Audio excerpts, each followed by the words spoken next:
Stadiumitti ol seenaa jira jechuudha. Obbo Jawaar Mohaammed gara jira jechuudha.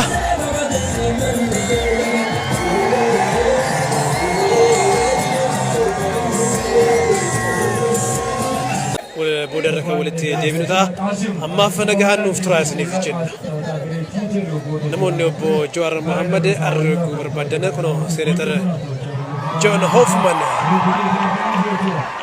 kan yeroo isaan mana hidhaa keessa turan isaaniif qabsaa'aa ture nama uummata Oromoo cinaa dhaabbachuudhaan hedduu beekamu yeroo ammaa kana obbo Jawaar Mohaammed isaanis nagaa gaafachuutti jiran jechuudha.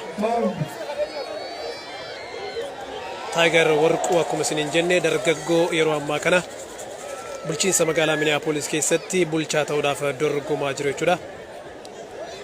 Innis obbo Jawaar Mohaammadin wal argee jira.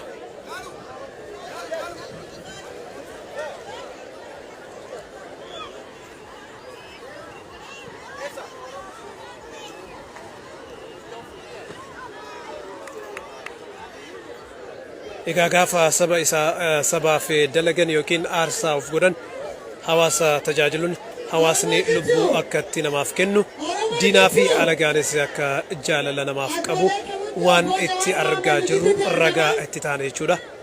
Obbo Jawaar Mohaammed aarsaa inni uummata Oromootiif qabalee hojii inni hojjetee badhaasa maqaa uummata Oromootiif maqaa Osfaanaatiif kennuufi barbaanna.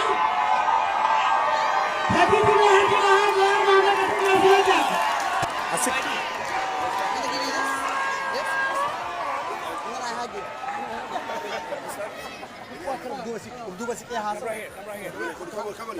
Obbo Jawaar Mohaammed naasoo yoo deemani. Ayyeedha. Obbo Jawaar Mohaammed choisii qabu waata kaalaman manaa jiru. Jirtu. Akkam jirtan? It's so wonderful to be back. Jirree tana guddanne. It's unreal. Bara dabre yeroo akkana bakka turre ni beeytanii. Garuu waa'ee waggaa lamaan dabreetiin kan yaadachuu barbaadu. Waggoota 26 dabre kana keessatti Osfaana was a place where we share Oromummaa.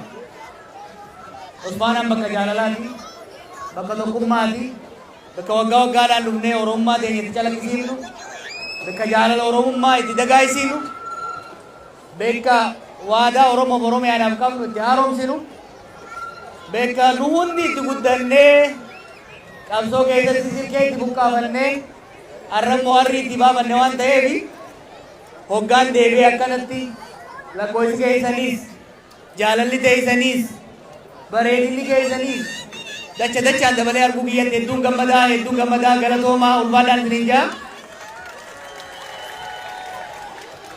Pirezidaantii cimtuu qabdanii pirezidaantii Maagii fi Mooreensi Boordiinsi Osfaanaa sadarkaa addatti sadarkaa guddaatti waan ta'isaniif hedduu ittiin boonuu qabdanii gara fuulduraas kana daran cimtanii jabaadhaa waliin jirraa isin jaalannaa jabaadhaa injifannoon uummata keenyaaf haa ta'u nagaan naa bulaa ulfaadhaan isiniin jaa. Thank you. Okay, warra walloo fa. Video kin.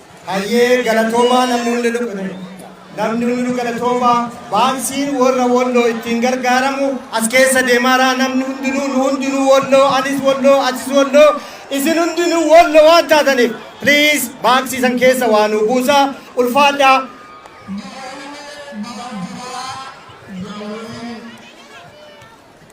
Kobbaan yeroo ammaa kana guddaa kan deemu garee bargatoo gubbaa isaa deema.